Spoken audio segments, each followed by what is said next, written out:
Does your gut feel off? Is your energy unpredictable? Is recovery slower than it should be? You're not broken. Your system just needs a reset. The 28-day nutrition gut reset is designed for active people and athletes who want better digestion, steadier energy, and stronger performance heading into the new year. This isn't a DIY program. I'm supporting the group live 3 times per week with quick check-ins, guidance, and accountability. So space is limited to keep the experience personal. We kick off January 1st, and the last chance to join is January 5th. No extremes with this, no guesswork, just a smart, structured reset with people who train and live just like you do. Learn more and save your spot at theenduranceedge.com/reset. Start the new year feeling better from the inside out. If this sounds like what your body's been asking for, don't wait. January 5th is the final cutoff. Join us at theenduranceedge.com/reset. All right. Welcome back to the Find Your Edge podcast. I've got Holly Burt here with me, and I am so excited to hear about your lovely soapbox. Woohoo! Yes. So before you even introduce yourself, what is your soapbox about hypermobility? Give us just like a little tease, and then we'll talk about you, and we'll get into all fun things. So I feel like it's something that so many people are walking around this planet with, and yet they either have no idea, or it's getting missed, or it is the overall arching umbrella for a plethora of health problems that they have. And so for me, it became this thing that I can spot when someone walks in the room. I'm like, oh, yep, they're hypermobile. And they're like, what?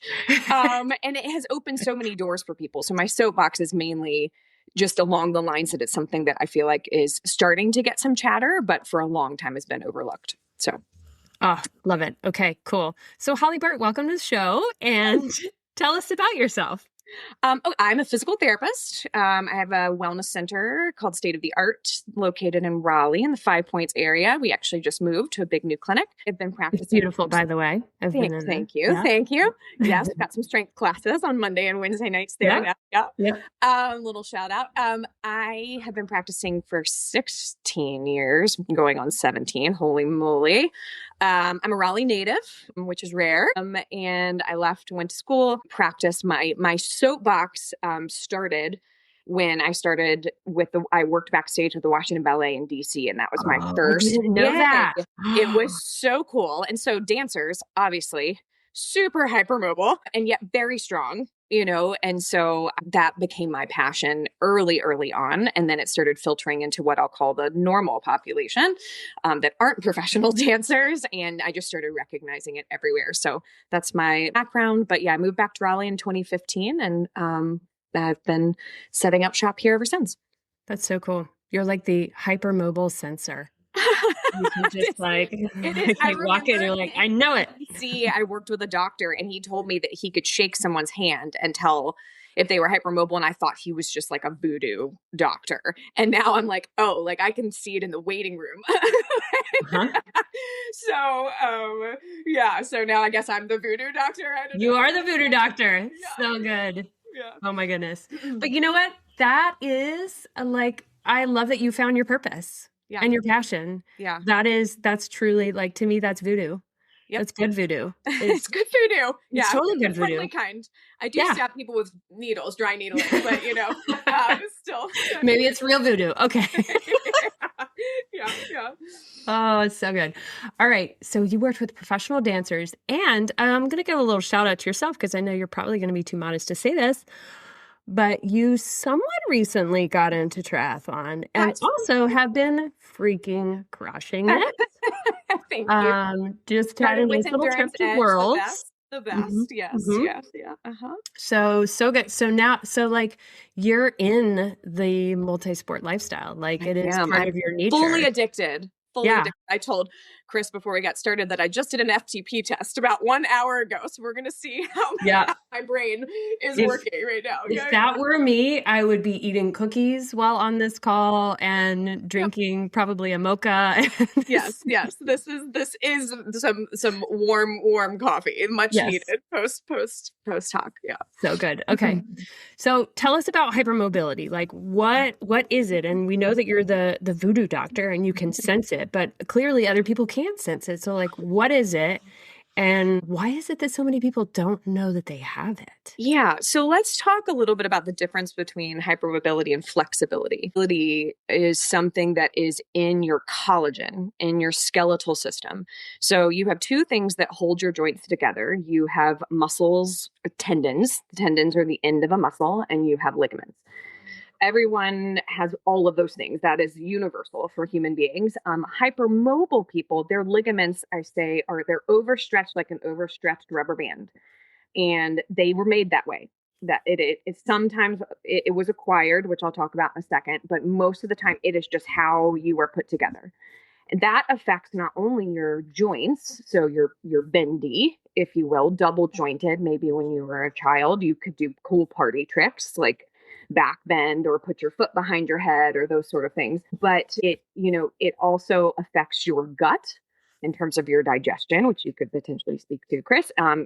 Your eyes, your vision, migraines, headaches, your skin, the elasticity in your skin. So you start to see all these plethora of problems under what is now actually coded in the medical world as hypermobility syndrome. Finally, there's been enough recognition that you don't just have to have a genetic disorder like Ehlers-Danlos to be hypermobile. They've figured out that there's an entire spectrum, kind of like with autism. They figured out there's a whole spectrum, that people can be on. Same thing with hypermobility. There's a whole spectrum that you could be on, and you could just be slightly above average and not know it, right?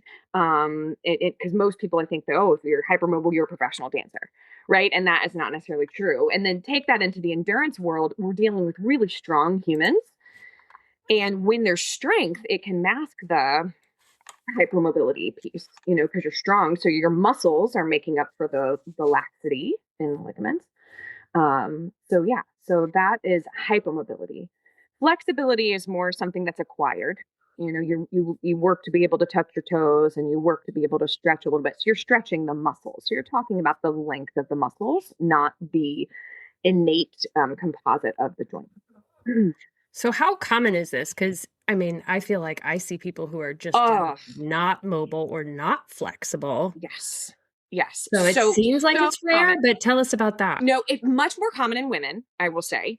I mean, I would put like 60% of my caseload as hypermobile and not knowing it. Sometimes they come through the door and they know it. But most of the time they don't. They just know that they're coming for back pain or for neck pain or for this clicking in their shoulder that won't go away, that sort of thing.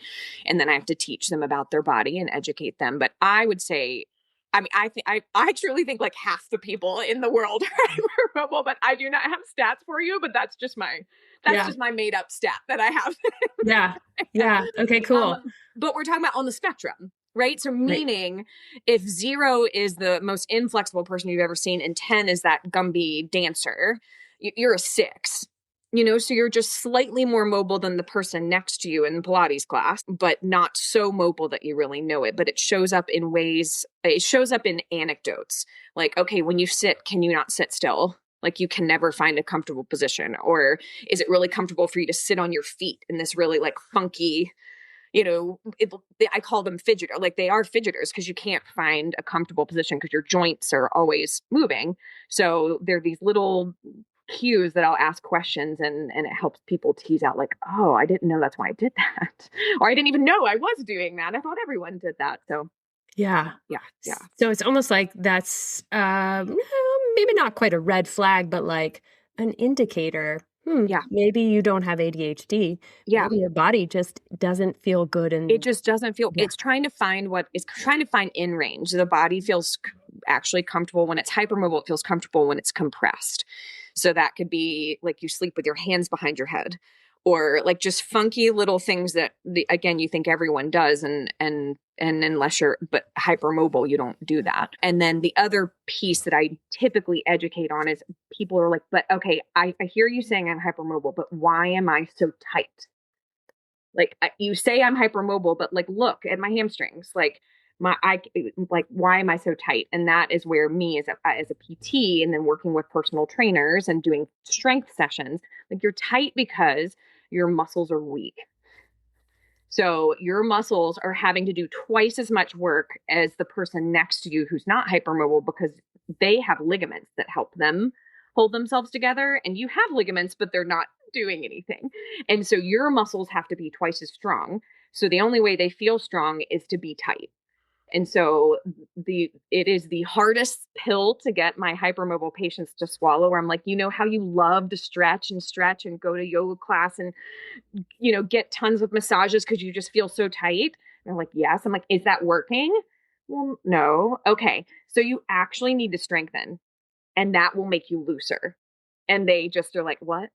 That makes no sense to me. Why, if it's tight, I don't want to strengthen it. And I'm like, just give me a month and go strengthen and do this. Trust the voodoo doctor. Trust the voodoo doctor. Because the way that I explain it is your body's in panic mode all the time, where it feels like, okay, I can't do what you're asking me to do.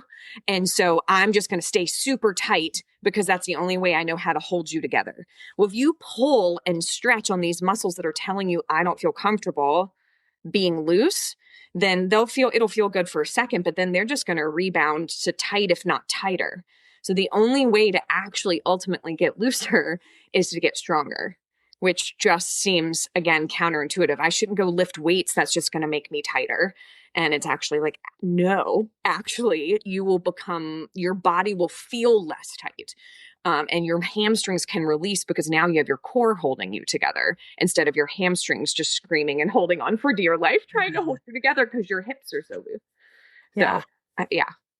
How does this manifest in different sports? And in particular, endurance sports, like, do you see a lot of runners? Do you see a lot of triathletes? I feel like also swimmers, like when I look out my office door at all these swimmers and they can just fling their arms and all, I'm like, wow, that is, it's amazing. Is that hypermobile? Yeah.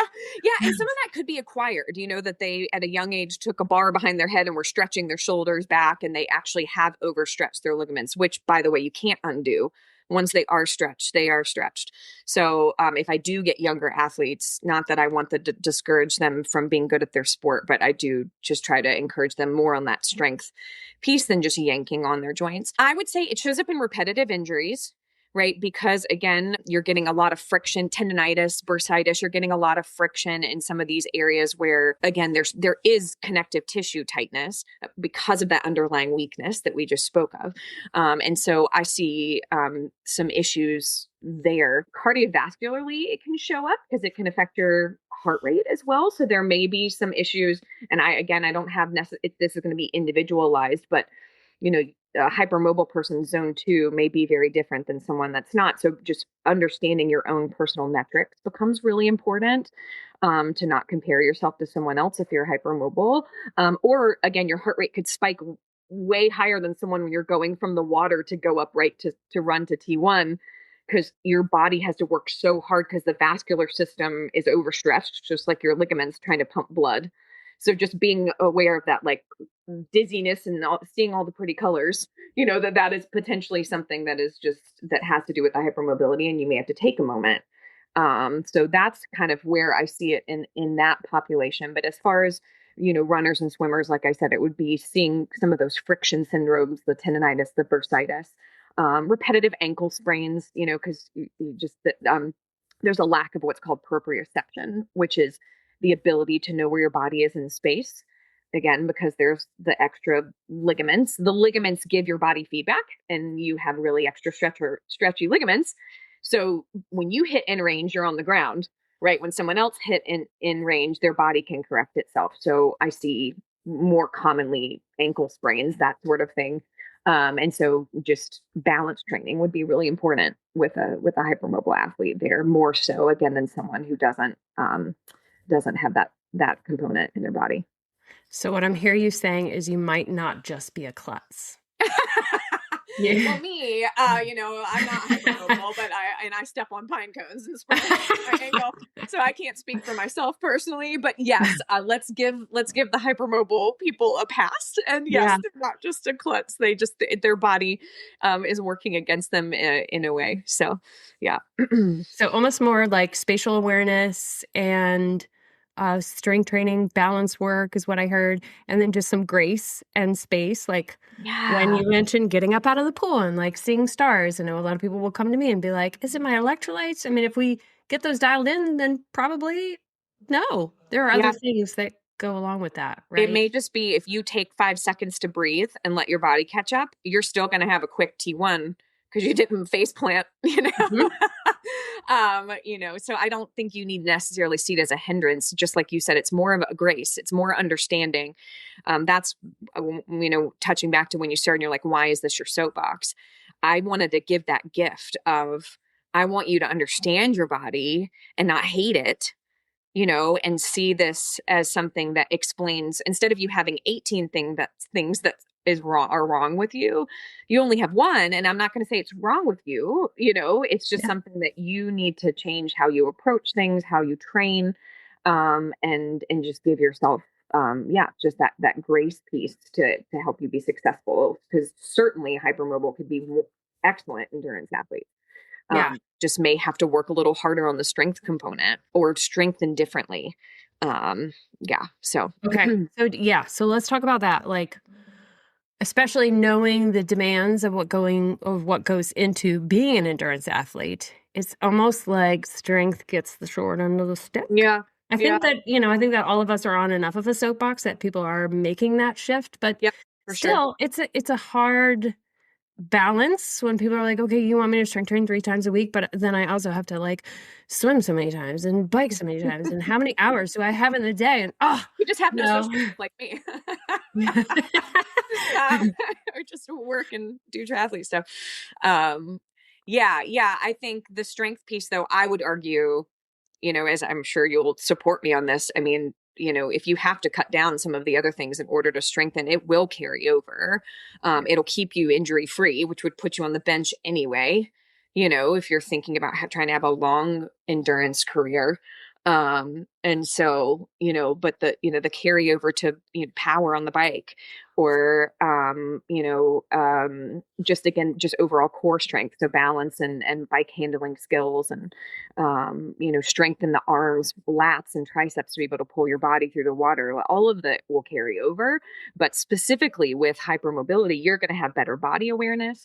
If you have stronger muscles, that cardiovascular piece could potentially be better because your muscles are pumping blood up quicker, to the heart and to the brain when you get up really quickly. And so again, just having that better understanding of where your body is and being better in tune. Because the other piece that I find with the hypermobile is that you have a delayed onset soreness, and I'm not talking an hour, I'm talking a day. And so a lot of times these hypermobile people, I don't feel it.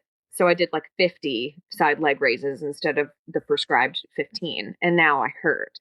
And so counting becomes important. Reps and sets become important. Using a mirror for form becomes important, or even just looking around you and saying, okay, well, they're not so far forward, and they're feeling a stretch. So maybe I should back off this, forward lunge a little bit or something. Yeah. So that strength component becomes just, a safety piece for your body to check in, but overall just makes you a better athlete, which would again just improve the longevity of your career, and I would think improve your performance. Yeah, and not only just of your career, but just in life. Yeah, 100%. Like, I know that we're always talking about like, oh, you can do your sport longer. I'm like, how about you just do you longer? Absolutely. Absolutely. And I feel like I just made a quotable moment right there. I think so. I'm just gonna feel into that. That's the beginning of the podcast right there to get people to listen. Like that.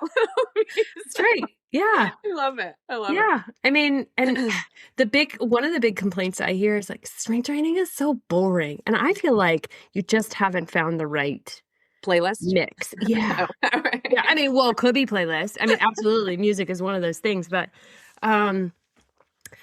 can strength training look different for somebody who's hypermobile than some, and oh my gosh, I mean, how many different colors could you paint strength training?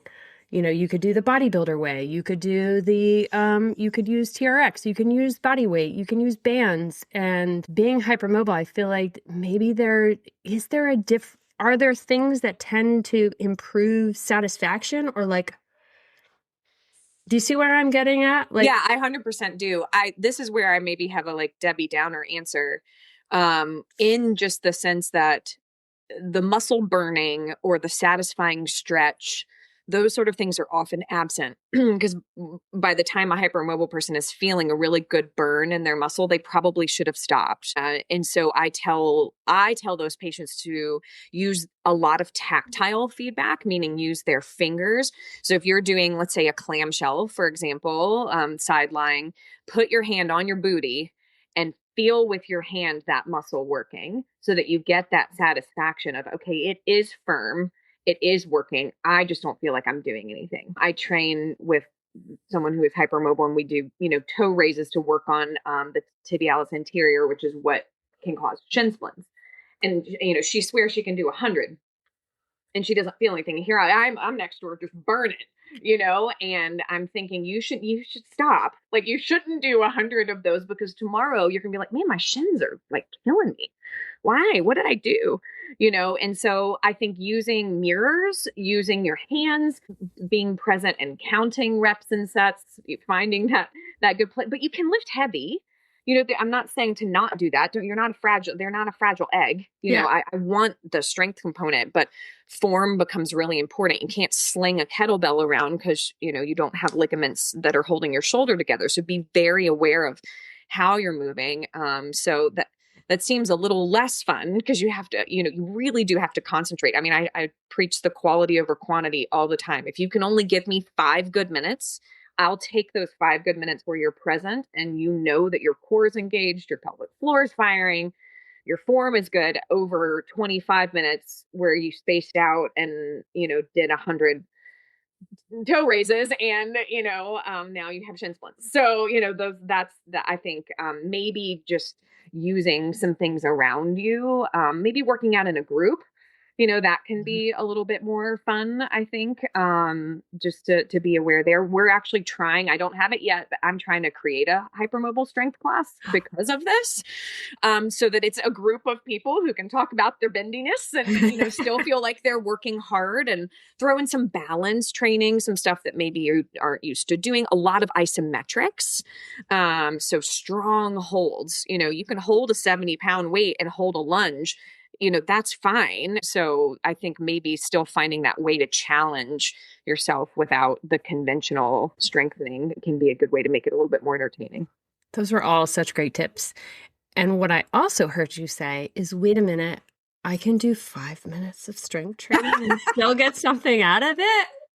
My magic number as a PT for homework is 3 exercises because I have found that people will not do more than 3. Yeah, they're not complaining. If I add more than 3 to their homework. So yes, I say give me 5 to 8 minutes a day. That is that's what I tell people. I'm like that. You can do that. Like you absolutely can give me 5 to 8 minutes of something concentrated. And then if it happens to be more, that's great. And if it doesn't, consistency is key, at least in this vein, especially with the hypermobile population, but I'd say with any athlete, so yes, I am saying that you can do 5 minutes. Yeah. Which means, I guess theoretically you could even do something like probably every day and maybe even multiple times a day. Absolutely. Yeah. I tend to, I'm like, if you're going to pick something, I tend to go with the core. If you only have 5 minutes, that's where I'd like, but I'm not talking V-ups and Russian twists and, we're talking probably more I'm a Pilates biased person. That's what I have in my clinic, the reformers and the apparatus Pilates. But if you don't have that at home, but just doing core marches on a foam roll or bridges or side planks or elbow planks, just holding the isometric, the core stuff. That's typically what I say if people ask where would you focus for me. Yeah. I started the center because, the appendages, they can come secondary to a really strong center.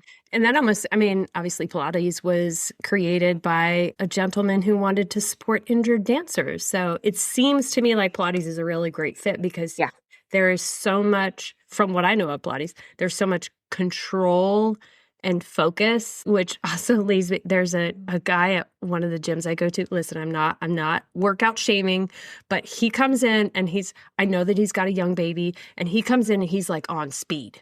He's like, okay, this moment, it's just like, lift. Like what I hear you saying is that's a really bad idea if you're hypermobile, like going through things at like warp speed. 1,000%. Yeah. Again, form. And you'll get so much more, again, out of 5 really slow side leg lifts with perfect form than 30 Rockette style, side kicks, just in terms of the safety for your joints and your ligaments. And slow is hard and small range of motion is hard. So tiny little pulses, tiny little circles, squat holds, those sort of things. That's where the challenge piece can come in. So yeah, I would much rather do a big isometric circuit with someone than the workout on speed. So it almost sounds like swim, bike, run, Pilates. Yeah. I mean, if I had my druthers, yes, I think it's a great complement as a recovery. You contract the muscle and then you lengthen it. So it fits my mantra of stability before mobility. So you want to stabilize before you stretch something any time, especially with hypermobile. But I would argue it is much more rare, Chris, for me to get a very inflexible person on my schedule. And most of the time it's a man over 50 that hasn't moved and is sat at a desk for a really long time. So it is much more common that I have to teach the stability piece, other than I rarely give stretches for homework, except just go lie on the foam roller to open up your thoracic spine. But most of the time I'm giving strength day one to pretty much everyone. Yeah. Wow. Yeah. That's awesome. Okay. So we need to do our strength training in a very directed, controlled, which, I mean, honestly, I feel like that's great advice for anybody. Yeah. Oh, absolutely. And I will say there are a few people that I'm like, you need to go to yoga. And the rule of thumb is if you don't want to go to yoga, you should go. If you love yoga, I'm not saying don't go, but I'm saying you probably don't need to be there. Yeah. It's just I compare it to eating broccoli. I'm like, yeah, I'd much rather eat a chocolate chip cookie than broccoli, but the broccoli is what's good for me. It's the same. If you don't like to gotta sit really like to stretch and move, and then you probably don't need to. If you don't like to stretch and move, then you probably need to. Yes. I don't know why we're made that way, but that is how it is. So. Yeah. And coming from, I danced all through childhood. And then, of course, got into teaching yoga. And I could see the people who, they go to downward dog. And I'm like, whoa, that is not an A shape. That is and I have yoga also as a part of I have a yoga for golfers class. So I'm making my male patients go, but I believe in it. So I'm certainly not saying, Pilates over yoga or anything like that, but I am saying you need to stabilize before you mobilize. And so, just to be clear on that, I think it's absolutely has a place, and is a beautiful art, but yeah, most of the time, if you really love it, then you probably should do something that you don't love.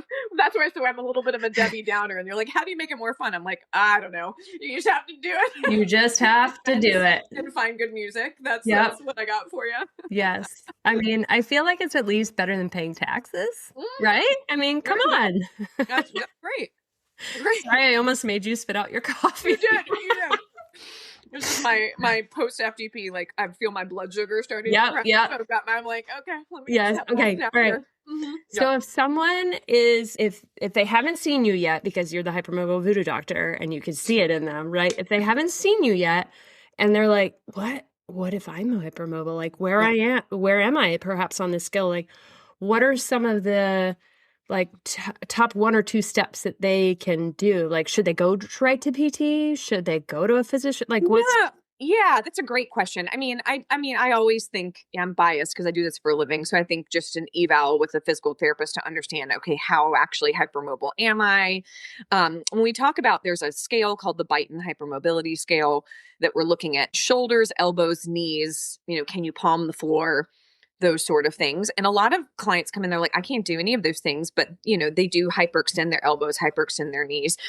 So I would say just in general, working with a good trainer or coach, that can just double check your form, make sure that you're not in a position where you're hyperextending your knees or your elbows. So I think it's just a little bit of just awareness. If any of the things that I've said have resonated with you, where again, I'm a fidgeter, or I do have some of those things, or when I was 12, I had this really cool party trick that everyone thought was great. Now I can't, even bend over, but I used to be able to, those are some of the things that I ask clients. But I don't necessarily think you have to come to PT, but I do think you need to have some sort of support system. Which is why I love Raleigh. I love Endurance Edge. The community piece is so important, where I'm sure you'll start to notice it in everyone, your friends. Most of the time it's maternal. So, the mom has passed it on to the daughter, and it does exist in men. It's just more rare, but yeah, so I think just having that little bit of a support system and just having someone's eyes on you, hey, can you watch me do this move? And then, just making sure that strength and balance is a part of your program and an important part of the program, that you have some sort of outlet for doing that. So I would probably, at least for a little bit, dissuade like a YouTube video where you're doing it at home alone, and they tell you you're doing a great job, but they have no idea if you're doing a great job. So just to have someone's eyes on you at some point, any sort of professional that you trust, that would probably be my advice. Yeah. I would almost say, like, get a friend to videotape you doing a movement. That, absolutely. Yep. 100%. Yeah. Sometimes just seeing it, you're like, oh my God, I had no idea I was even doing that. Or a mirror. I mean, like, you have a good mirror at the gym, like watch yourself hold a plank and see, how, or say, hey, can you do this for me? And then watch what they do and then be like, okay, my body does not look like that. Like, so it can also just be, or go to a class and even just look around and, because if you go like to a yoga class and you look around and you're doing a seated twist and you're looking all the way at the back wall, but no one else is, go and kind of match what everyone else is doing, even if you don't feel it is really not satisfying, but you can kind of do a body check in that way. If you just prefer classes and you don't want, or I mean, and training's expensive. So I always try to be very mindful of people's money. You don't have, not everyone has the ability to go work with a personal trainer. So I do think they're just different elements that you could. I always find that there's like different strategies. Like, I've had folks who I'm like, go see a trainer once a month, once every 6 weeks, exactly, just to check in on your form, do some programming, and then if you're good at executing, go execute. Yeah, I have maintenance clients that come to see me every 4 to 6 weeks just because, and I don't know if it's helping, but it's certainly helping them mentally. And we do a check-in, and we, I work on a couple stress points, and then send them on their way. And that has been more common than I actually thought going into the cash-based PT realm. That I have just people that come in and check in. So yeah, people for sure. Like the voodoo doctor. Sometimes I'm like, I don't know. They don't know why they're paying me to cause them so much pain, but you feel better after. I don't know if it's because I stopped doing what I was doing and that's why they feel better, but yeah. All right. So I hear lots of mirrors and awareness and maybe not pushing yourself quite as hard as maybe you think you should be pushing yourself, and definitely strength training, a lot of grace, and knowing that maybe you're not broken, right? Yep. You just, and you're not alone. And you're not alone. Ooh. So many. Mm-hmm. Yeah. What are some other like main takeaways that you want people, certainly who are hypermobile or who can tell a friend who might be hypermobile? What are the main 2 or 3 takeaways that you've got for them? Yeah. So I would say, let's see. I try really hard to, when a patient's in front of me and they're telling me that they're tight, I don't want to tell them, no, you're not. So you're allowed to listen to your body. If your body's telling you that it feels tight, that's okay. So body work is okay. Foam rolling is okay, without going too far in one direction. There is something called fascia that also connects your body to the spider web that connects your entire body. And the fascia can be tight. So cupping, rolling, those sort of things, that can play a really nice role. Dry needling, to release some trigger points. So I'm not trying to say, that you don't feel tight. I really try to make sure that I meet patients and clients where they are. So I'd say the takeaway is, you don't have to tell yourself, well, Holly said I'm not tight, so I'm not tight. It's like, well, you can still, you can feel tight, but strengthen, right? So yeah, I think just understanding how the body works, understanding that there are different components that hold your body together, and without getting too sciencey, that there's one that's working really well and then there's one that's not working really well. Mm-hmm. And that's okay. That's just how you were made and put together, and that is fine. Okay. Awesome. And yeah, so those would probably be the things that we didn't touch that I would say. Yeah. Awesome. Yeah. Very cool. Holly, those were great tips. Thank you so much. Yeah. And tell people where they can reach you. Oh, sure. Yes. Email is probably the easiest. Holly, spelled with a Y, at stateofthearthealth.com is my email. The website is stateofthearthealth.com. So you also can contact me there or just look up the clinic. But there are also many wonderful hypermobile professionals in the area. But yeah, I'm happy to direct in any way, shape, or form. Love that. Awesome. Holly Burt, thank you so much for joining the Inside Your Edge podcast. And I am so grateful you were here. Thank you so much. Yes. All right. Bye, Chris. Awesome. Okay. Bye-bye. Hold up a second. Before you scroll to the next episode, if you're thinking, I know what to eat, I'm just not doing it consistently, this is your sign. Nothing is wrong with you. Your nutrition doesn't need to be blown up. It just needs a reset, especially your gut. Stress, training, holidays, busy schedules, they all mess with your microbiome, which means low energy, weird cravings, and that off feeling you can't quite explain. That's exactly why I created the 28-day nutrition gut reset.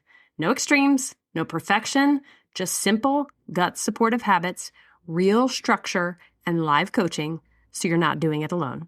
We start January 1st, spots are limited, and the last day to join is January 5th. Head to theenduranceedge.com/reset, and remember, you're amazing.